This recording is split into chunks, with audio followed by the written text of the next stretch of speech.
الحمد لله رب العالمين والصلاة والسلام على سيد الأنبياء والمرسلين وعلى آله وأصحابه أجمعين. أما بعد أعوذ بالله من الشيطان الرجيم. بسم الله الرحمن الرحيم. قل بفضل الله وبرحمته فبذلك فليفرحوا هو خير مما يجمعون. صدق الله مولانا العظيم وصدق رسوله النبي الكريم الأمين ونحن على ذلك لمن الشاهدين والشاكرين والحمد لله رب العالمين. إن الله وملائكته يصلون على النبي يا أيها الذين آمنوا صلوا عليه وسلموا تسليما. بلند آواز سے الصلاة والسلام عليك يا سيدي يا رسول الله، الصلاة والسلام عليك يا سيدي يا حبيب الله، الصلاة والسلام عليك يا رحمة للعالمين وعلى آلك وأصحابك يا خاتم النبيين. حمد و صلاۃ کے بعد واجب الاحترام، واجب العزت احباب گرامی، حاضرین و ناظرین، رب کا شکر ہے جس کے فضل کرم رحمت سے آج جمعۃ المبارک کی اس بابرکت گھڑی میں مرکزی جامع مسجد نور ریڈچ میں ہم موجود ہیں. ماہ ربیع الاول کا یہ جمعہ ہے اور یہ وہ ماہ مبارک ہے کہ جس میں کائنات کی سب سے بڑی نعمت وجود مصطفیٰ کی شکل میں رب نے مخلوق کو عطا فرمایا. فاضل بریلوی کا تیسرا ہے کہ وہ جو نہ تھے تو کچھ نہ تھا، وہ جو نہ ہو تو کچھ نہ ہو، جان ہے وہ جہان کی، جان ہے تو جہان ہے.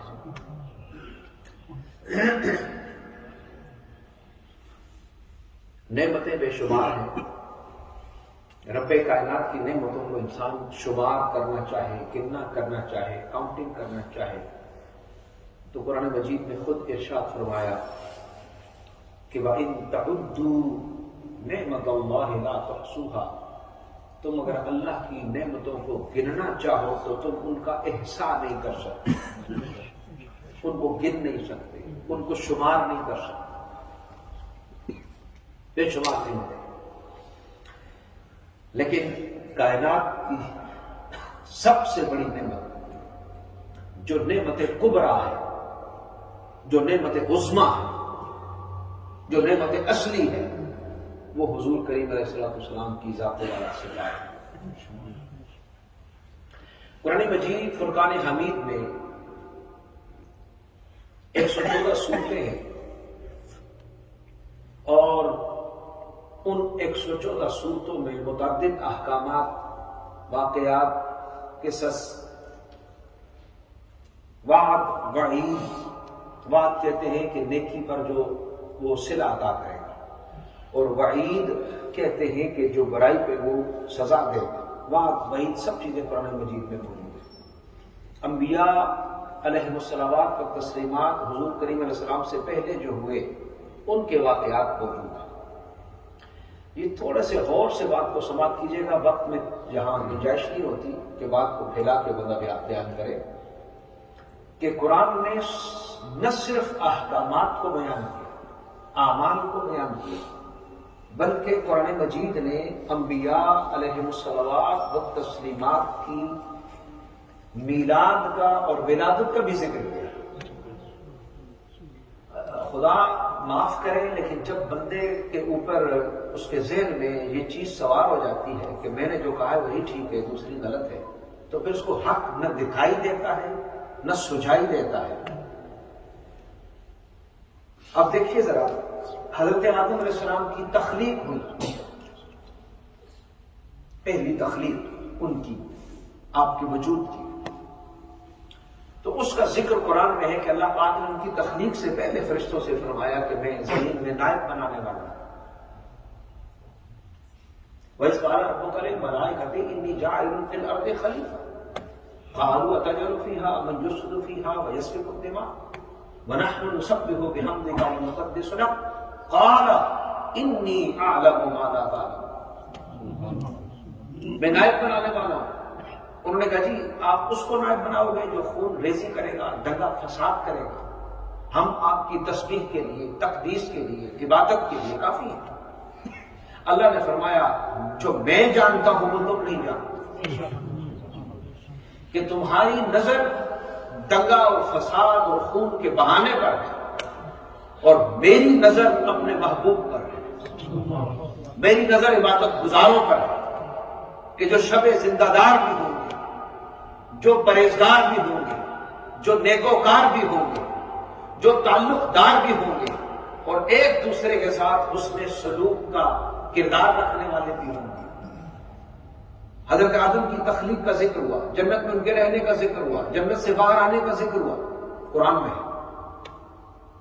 اور آگے چلیے، حضرت موسیٰ علیہ السلام، سورہ القصص کے شروع میں بالکل، حضرت موسیٰ علیہ السلام کی ولادت سے قبل،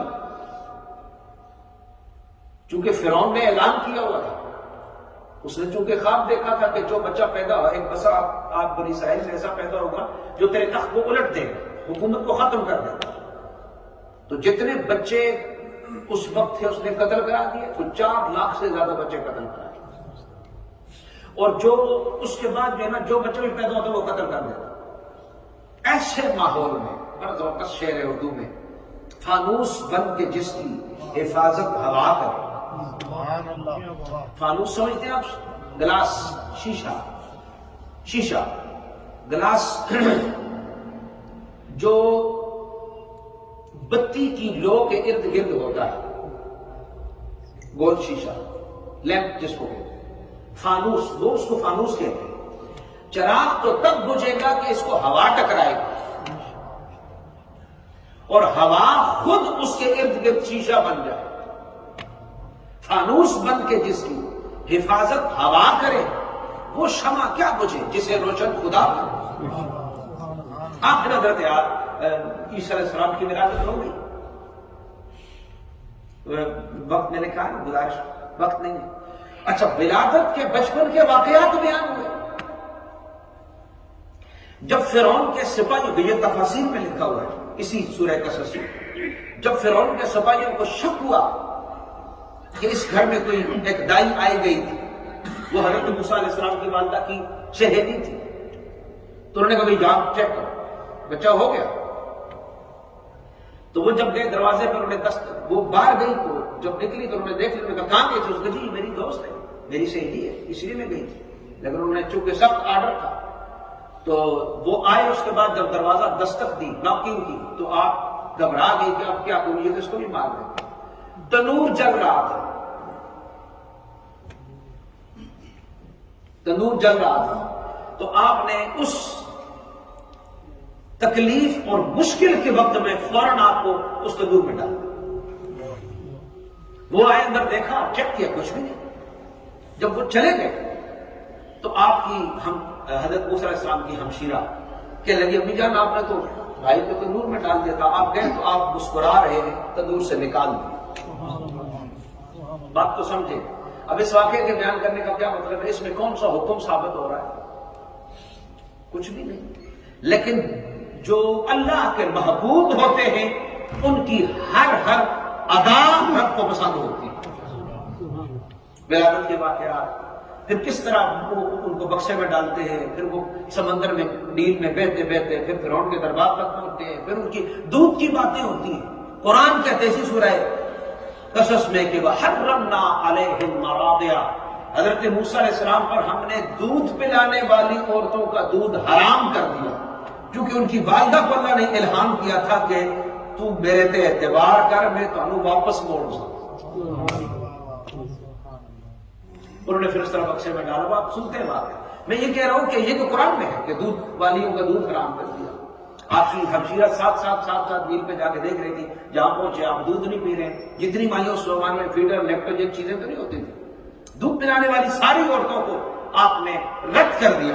آپ کی ہمشیرہ دیکھ رہی تھی تو آپ نے کہا کہ اگر آپ مجھے اجازت دیں، ایک عورت اور بھی رہتی ہے، ہو سکتا ہے یہ اس کا دودھ لے۔ انہوں نے کہا جی بلاؤ، فٹافٹ دیکھیں کتنا رو رہے ہیں۔ تو آپ گئی اور اپنی والدہ کو کہا، وہ لے کے آئی، دودھ پہ ڈالا، تو آپ نے دودھ لے لیا اپنی ماں کا۔ ذرا غور فرمائے، گورنمنٹ کی طرف سے، فرعون کی طرف سے ان کا اعزازیہ، وظیفہ، تنخواہ مقرر ہو گئی. انہوں نے کہا شکر ہے خدا کا کہ تم مل گئی، تو آپ اس بچے کو دودھ پلاؤ. اپنے بچے کو دودھ پلا رہی ہے، شان ظاہر ہو رہی ہے، پیمنٹ وہی کر رہا. اب یہ سارا جو واقعہ تھا حضرت موسیٰ کی ولادت کا واقعہ قرآن میں نہیں ہے. سادہ لفظ بولو، یہ میلاد موسیٰ نہیں ہے. موسیٰ علیہ السلام یہ نبی کی میلاد نہیں ہے. ولادت کا ذکر ہوتا ہے، میلاد کے جو اجزاء ہیں وہ کیا ہے؟ پارٹس آف محفل میلاد کیا ہے؟ حضور کا ذکر ہو، حضور کی ولادت کا تذکرہ ہو، آپ کی شان کو بیان کیا جائے، تلاوت قرآن ہو، حضور کی ثنا ہو. یہی چیزیں ہیں. طعام ہو، قیام ہو، سلام ہو، یہ سب قرآن میں ہے. کیسے ہے؟ حضرت عیسیٰ علیہ السلام کو دیکھیں، سورہ مریم، ولادت سے پہلے کے واقعہ. حضرت مریم سلام اللہ علیہ کہتی ہے کہ جب میں نے تکلیف محسوس کی تو میں شرقی علاقے میں چلی گئی، اور اس وقت جو مجھ پر تکلیف تھی تو قرآن میں لفظ لکھے ہوئے حضرت مریم سلام اللہ علیہ کے یا لیتنی مت قبل ھذا وکنت نسیا منسیا، کاش اس مرحلے کے آنے سے پہلے میں مر چکی ہوں اور میں نسیم منسیہ، یہ اردو میں بھی بولتے ہیں، نسیم منسیہ ہو چکی ہوتی، بھولی بسری ہو چکی ہوتی، میرا نام و نشان ہی نہ ہوتا، یہ واقعہ نہ ہوتا. ولادت کا ذکر. پھر اس کے بعد حضرت عیسیٰ علیہ السلام کے بچپن کا ذکر اسی سورہ مریم میں. اور جگہ بھی ہے، یہاں بھی ہے کہ وہ جب بچہ لے کے آئے 3 دن کے بعد، 72 گھنٹے کے بعد، تو آپ گود میں، تو اللہ سے حضرت مریم نے کہا تھا کہ میں کیا جواب دوں گی کہ بغیر باپ کے یہ کہاں سے آیا؟ فرمایا تجھے جواب دینے کی ضرورت نہیں، تو خاموش رہنا، اس کی طرف اشارہ کرنا، ہم جانے اور وہ جانے. شان ہے نا نبی. جب آپ کو لے کے آ گئی تو انہوں نے کہا جی ہاں جی یہ بچہ کہاں سے لائی ہو؟ تمہارا شوہر تو نہیں ہے، تم تو شادی شدہ نہیں ہو. تو حضرت مریم سلام اللہ فاشارت الیہ، بچے کی طرف آپ نے اشارہ کیا. وہ کیا کہتے ہیں؟ قالوا کیف نکلم من کان فی المہد صبیا، کہ ہم اس سے کس طرح بات کریں جو ابھی جھولے میں ہے، پنگوڑے میں جو بچہ ہے، اس سے ہم کیسے بات کریں؟ تو جب انہوں نے یہ بات کی نا تو حضرت موسیٰ نے انگلی اٹھائی. 3 دن کا بچہ. قال انی عبد اللہ آتانی الکتاب وجعلنی نبیا، کہ آپ نے فرمایا کہ میں اللہ کا بندہ ہوں، رب نے مجھے کتاب دی ہے اور اس نے مجھے نبی بنایا ہے. حضرت عیسیٰ علیہ السلام کی ولادت کا ذکر، حضرت یحییٰ علیہ السلام کی ولادت کا ذکر بھی جہاں کہ حضرت زکریا چونکہ بہت ایجڈ ہو گئے تھے، بچہ نہیں تھا، بڑھاپے میں ان کو بشارت دی. حضرت اسماعیل علیہ السلام کی ولادت کا قرآن میں ذکر ہے. حضرت ابراہیم علیہ السلام نمرود نے اس زمانے میں قتل کیے تھے کہ بچہ پیدا نہ ہو. یہ سب آپ قرآن پڑھیں گے، یہ سب انبیاء کے ذکر قرآن میں ہے. لہٰذا یہ کبھی خیال آئے یا سوچے، میں نے ہمیشہ اپنی زندگی میں، جو میری خطابت کی زندگی میں 18 سال کا تھا جب سے میں اللہ کے فضل سے خطاب کر رہا ہوں، ہمیشہ میں نے محبت تقسیم کرنے کی کوشش کی ہے. اس پہ غور فرمائیے گا کہ قرآن میں مختلف انبیاء کے میلاد کو رب نے بیان کیا. میں نے آپ کو قرآن مجید سے بتایا تو اس نے اپنے محبوب کا ذکر نہیں کیا ہوگا جن کی وجہ سے یہ انبیاء بھی تشریف لائے کہ اے حبیب لولا کلمہ خلقت الافلاق، لولا کلمہ خلقت الارضین، لولا کلمہ خلقت الافلاق، لولا کلمہ خلقت الارضین، لولا کلمہ اظہرت الربوبیہ، کہ حبیب آپ نہ ہوتے ہم آسمان نہ بناتے، آپ نہ ہوتے ہم زمینیں نہ بناتے، آپ نہ ہوتے ہم اپنا رب ہونا بھی ظاہر نہ کرتے. اس لیے قرآن نے کہا قل بفضل اللہ وبرحمتہ فبذلک فلیفرحوا، کہ آپ حبیب ان کو کہہ دیں، سورہ یونس ان کو کہہ دیں کہ جب اللہ کا فضل اور اس کی رحمت ان کو ملے، فبذلک فلیفرحوا، اس فضل اور رحمت کے ملنے کی وجہ سے انہیں چاہیے کہ وہ خوشی کا اظہار فلیفرحوا. یہ اردو میں بولتے ہیں نا فرحت، فرحت اور شادمانی خوشی کو کہتے ہیں، ہیپینس کو کہتے ہیں. تو وہ خوشی کا اظہار کریں. وہ خیر مما یجمعون، یہ خوشی کتنی بڑی ہے، وہ توجہ رکھیے گا. یہ خوشی کتنی بڑی ہے؟ فرمایا ہوا وہ خوش ہونا خیرن بہتر ہے مما یجمعون جو کچھ وہ جمع کرتے ہیں یا جمع کریں گے. جتنی بھی عبادتیں جمع کی، جتنی ریاستیں جمع کی، جتنے تخلیے جمع کیے، جتنے ہلاکات جمع کیے، جتنے وظائف جمع کیے، جتنے بھی اعمال صالحہ جمع کیے، اس بات کو نہ بھولو بندہ اٹھ رہا ہے، ہاتھ اٹھا رہا ہے تو عبادت ہے، جھک رہا ہے تو عبادت ہے، ہاتھ باندھ رہا ہے تو عبادت ہے، سبھی اللہ لمن حمدہ کہہ رہا ہے تو عبادت ہے، اللہ اکبر کہہ رہا ہے تو عبادت ہے، سجدہ کر رہا ہے تو عبادت ہے، جلسہ کر رہا ہے تو عبادت ہے، قاعدہ کر رہا ہے تو عبادت ہے، سلام پھیر رہا ہے دائیں طرف تب عبادت ہے، بائیں طرف تو تب عبادت ہے. یہ ساری عبادتیں لکھی لکھائی رب نے کسی کو نہیں دی. پیکر مصطفیٰ کو کھڑا کیا، فرمایا حبیب آپ کرتے جائیے، یہ دیکھتے جائیں گے، کرتے جائیں گے، عبادت ہوتی چلی جائے گی. اذان، علماء نے کہا اذان ازل سے تیرے عشق کا ترانہ بنی، نماز تیرے نظارے کا ایک بہانہ بنی. ایک زبردست حدیث مجھے یاد آئی، بڑی مزدار حدیث ہے. کئی حدیثیں اس طرح کی، ایک نہیں ہے، کئی. ایک غزوہ تھا تو حضور کریم علیہ السلام علامہ یوسف بن اسماعیل نبہانی نے حضور کریم علیہ السلام کے معجزات پر کوئی 1000 صفحات سے بڑی کتاب لکھی.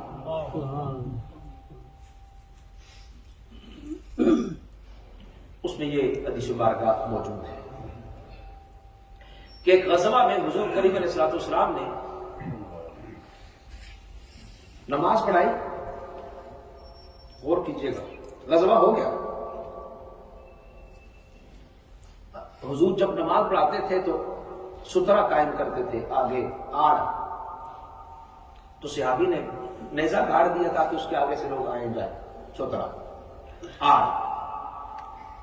وقت میں تنگی ہے، اس وقت اتنے بیان کہ آپ میں سے اکثر واقف بھی ہوں گے، ہمیشہ جب بھی نماز پڑھیں تو آڑ قائم کر کے نماز پڑھیں تاکہ گزرنے والے کو کوئی تکلیف نہ ہو. گھر میں بھی آپ کو پتہ ہے پرانے زمانے میں جو مائیاں، ہمارے دادے نانے جو گھر میں نماز پڑھتے تھے نا، تو وہ آگے کوئی لوٹا رکھ دیتے تھے، جگ رکھ دیتے تھے، چوکی رکھ دیتے تھے. کسی کو پتہ ہے؟ ایک گلا ہو گئی ہیں اور سب کم ایزی ہو گئے. وہ آڑ تاکہ اس کے آگے سے آپ جائے. تو وہ سترہ قائم کیا، نیزہ گاڑا، تو اس کے آگے سے لوگ آ رہے جا رہے ہیں، حیوانات جانور، چونکہ غزوہ ہے تو اب صف بہت بڑی ہے، 5-10 بندے تو نہیں. حضور نماز پڑھائی، نماز کے بعد سلام پھیرا. ذرا غور کیجیے گا، بہت جاگ کے بیٹھیے گا. سلام پھیرا تو ایک صحابی کہنے لگے کہ یا رسول اللہ آپ نماز میں کیوں مسکرائے تھے؟ کاش آپ خود ہی غور کر لیں، آپ نماز میں کیوں مسکرائے تھے؟ بتا اتنے کھلتا ہوئے، دوسرا اتنے کھلتا ہوئے، امام اگے اس نے کی بتا کہ مسکرائے کہ نہیں مسکرائے. بھئی آپ نماز میں آپ کہاں دیکھ رہے تھے؟ آپ کو تو سجدے کی جگہ دیکھنا چاہیے. میں نے کہا نا، نماز ازل سے تیرے عشق کا ترانہ بنی، نماز تیرے نظارے کا ایک بہانہ بنی. علامہ کہتے ہیں تو اس نے جب یہ سوال کیا کہ آپ کیوں مسکرائے، حضور نے تو جواب دیا کہ کیوں مسکرایا، لیکن اس سوال پر سوال یہ کہ آپ کو کیسے پتا چلا کہ سونا متبسم ہوا. تو اس کا مطلب صاف ظاہر ہے کہ وہ نماز تو پڑھ رہا تھا، لیکن وہ نماز میں بھی چہرے مصطفیٰ کی اشارت کر رہا تھا. تو حضور نے پھر فرمایا کہ میں اس لیے مسکرایا تھا کہ جبریل چلا گیا تھا وداؤٹ مائی پرمیشن. وہ اللہ کے پاس چلا گیا چونکہ غزوہ ختم ہو گیا. جب اللہ کے پاس گیا نا آسمانوں پہ تو اللہ نے فرمایا کیسے آئے ہو؟ انہوں نے کہا یا اللہ کام ختم ہو گیا تو میں آیا ہوں. اللہ نے فرمایا کہ اس لیے تو تجھے بھیجا ہی نہیں کہ کام ختم ہوا ہے کہ نہیں ہوا، تو میرے مصطفیٰ سے پوچھ کے آیا ہے کہ بغیر پوچھے آیا ہے. واپس جاؤ اور سونے سے اجازت لے کے جناب کم بک گیا ہوں میں جاؤں. یہ مقام مصطفیٰ ہے، یہ شان مصطفیٰ. اور حضور کی ولادت کا تذکار حضرت امام محمد بن عیسیٰ ترمذی نے تو سنن ترمذی جو اہل سنت کی سیاستہ میں کتاب ہے اور درس نظامی میں شامل ہے، اس میں باقاعدہ چیپٹر قائم کیا حضرت امام محمد بن عیسیٰ ترمذی نے باب ما جاء فی میلاد النبی صلی اللہ علیہ وسلم، حضور کے میلاد کے متعلق، حضور کی ولادت کے متعلق جو باب ہے انہوں نے قائم کیا، اور اس میں حضرت عثمان بن عفان کی یہ حدیث ہے۔ یہ اور طرق سے بھی مختلف لوگوں نے بیان کی، لیکن اس وقت جو میں پڑھ رہا ہوں وہ ہے کہ حضرت عثمان بن عفان نے رضی اللہ تعالی عنہ، خلیفہ سوم داماد مصطفیٰ صلی اللہ علیہ وسلم، قباس بن اشیم سے پوچھا انت اکبر ام رسول اللہ ہے، کہ آپ بتائیں، وہ حضور سے پہلے پیدا ہوئے تھے، ان کی عمر حضور سے ابن اشیم کی زیادہ تھی، لیکن دیکھیں ذرا محبت والوں کی بات، تو حضرت عثمان بن عفان کہتے ہیں کہ آپ بڑے ہیں، انت اکبر ام رسول اللہ، یا رسول اللہ بڑے، تو حضرت ابن اشیم کیا کہتے ہیں؟ کہتے فقال رسول اللہ صلی اللہ علیہ وسلم اکبر منی وانا اقدم منہ فی المیلاد، بڑے تو مصطفیٰ ہی ہیں، ولادت پہلے میری ہوئی ہے۔ سبحان اللہ۔ یعنی اتنا کہنا بھی پسند نہیں کیا کہ نہیں میں بڑا ہوں، حضور کو فرمایا نہیں، اگرچہ عمر زیادہ ہونے کا معنی ہوتا تھا، لیکن انہوں نے کہا نہیں، اکبر منی رسول اللہ، اکبر منی، حضور مجھ سے بڑے، وَأَنَا أَقْدَمُ مِنْهُ فِي الْمِيلَادِ، ولادت پہلے میری ہے۔ اس لیے اہل ذوق اور اہل دل کہتے ہیں اگر مل کے سبحان اللہ کا ایک گلدستہ بنا دیں تو انہیں دو شعر سنا، وہ کیا بتائے گا، وہ کیا بتائے گا قرآن کے رموز بھلا، وہ کیا بتائے گا قرآن کے رموز بھلا، جسے پتا ہی نہیں شان مصطفیٰ کیا ہے، پھر کیا بات ہے، جسے پتا ہی نہیں شان مصطفیٰ کیا ہے، میرے حضور کو، کتنا ذوق ہے اس لفظ، میرے حضور کو اے خود سا بولنے والے،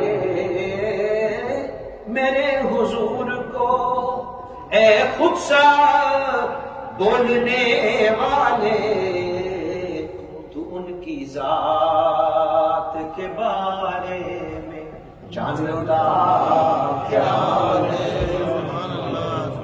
بعض لوگ بڑے حیران ہوتے ہیں مختلف لوگوں کے بارے میں، ہے نا، ان کا کوئی بھی اسٹیٹس ہو، وہ مذہبی ہو، نعتخوان ہو، عالم ہو، استاد ہو، نمازی ہو، حاجی ہو، دکاندار ہو، کام ہو، بڑے غریب غربے لوگ ہوتے ہیں، لیکن لائف سٹائل ان کا بڑا عجیب ہوتا ہے جس پہ لوگ حیران اور پریشان ہوتے ہیں، شاعر کیا خوبصورت چیز دے رہا ہے، اور عجیب بات یہ ہے دسنا کوئی بھی نہیں کہ ملیا کتوں ہے، کسی دسیا اب تک یار لائف سٹائل تیرا چینج ہو گیا، گلی تیری چینج ہو گئی، مکان چینج ہو گیا، یہ کتوں آیا، دسنا کوئی بھی نہیں، میں تمہیں دس رہی، کہہ دو سبحان اللہ۔ میں دو جہان، صرف دنیا نہیں، میں دو جہان مدینے سے لے کے اٹھا ہوں، میں دو جہان مدینے سے لے کے اٹھا ہوں، نہ پوچھ مجھ کو درے پاک سے ملا کیا ہے، نہ پوچھ مجھ کو درے پاک سے ملا کیا ہے، یہ ان کی عظمت اور شان کا مہینہ ہے، آپ کی ولادت کا مہینہ ہے کہ جس ماہ میں رب نے اتنی بڑی نعمت کائنات میں عطا کر دی اور فرما دیا لقد من اللہ علی المؤمنین اذ بعث فیہم رسولا، اللہ نے اہل ایمان پر بہت بڑا احسان کیا کہ اپنا رسول ان کو عطا فرمایا، اس لیے بڑھ چڑھ کر اپنے گھروں کو بھی، اپنی مسجد کو بھی، اپنی محافل میں تشریف لائیں، بس سجائیں، محافل کا انعقاد کریں، سیلیبریٹ کریں، اور مصطفیٰ کریم کی بارگاہ میں اپنی حاضری پیش کریں. پچھلی دفعہ میں آیا نا تو میں کسی علاقے میں تھا, نام نہیں لیتے, کوئی وجہ نہیں ہے, لیکن ایسے ہی بتا رہا ہوں, نام نہیں لیتے. تو آپ کو پتا ہے یہاں مسلم نان مسلم اکٹھی کمیونٹی رہتی ہے, تو پتہ کیسے چلے کہ یہ مسلمان کا گھر ہے کہ مسلمان کا گھر نہیں ہے؟ اللہ. تو ہمیں ایک علاقے میں گئے, میرا خطاب تھا, تو دیکھا تو ان کا جو کھڑکی ہے ونڈو, تو اس میں نالین کا نقش بنا ہوا ہے. ایک جگہ گئے تو وہاں گنبد خضرا کا جو ہے نا وہ نقش بنا ہوا ہے. تو بغیر بتائے پتہ چل رہا ہے کہ مصطفیٰ کا کلمہ پڑھنے والا حضور کا غلام ہے جو یہاں رہ رہا ہے. اللہ تعالیٰ کی سعادت عطا فرمائے. وآخر دعوانا الحمدللہ رب العالمین.